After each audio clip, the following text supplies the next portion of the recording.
जी भी तो हमरा केना ले दे तो का हो भाई सुनो जा दिन को दिन आ हो जाए राजा रे भाई सुनो जा दिन को दिन आ हो जा दिन को दिन हम हो जाए भैया राजा रे हो जा दिन को दिन हम हो जाए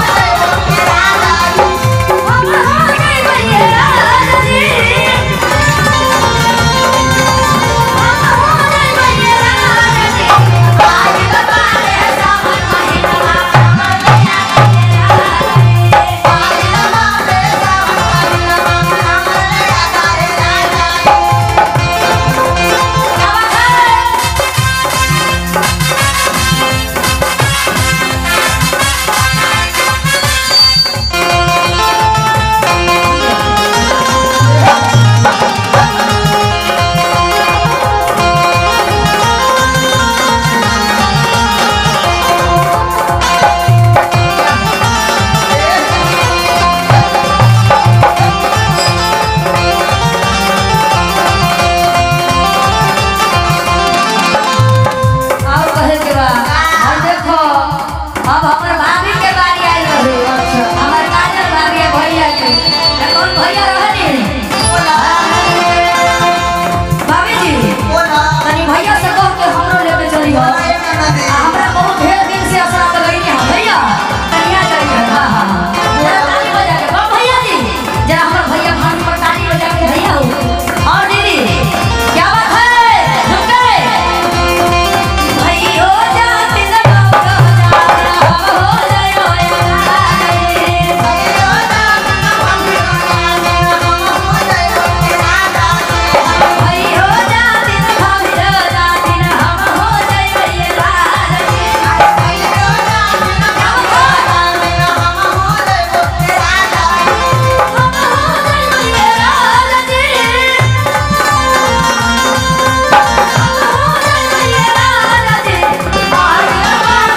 राजा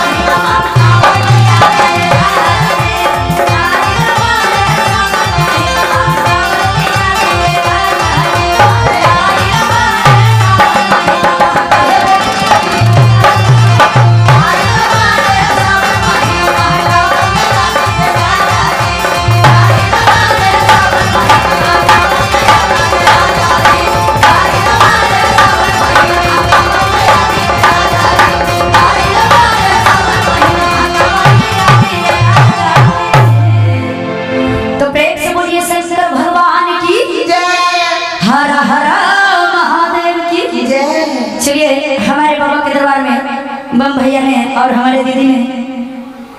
दान किए हैं तो बाबा भोलेनाथ की तरफ से भंडार रहे और हमारा तरफ से जय जयकार है और माता की तरफ से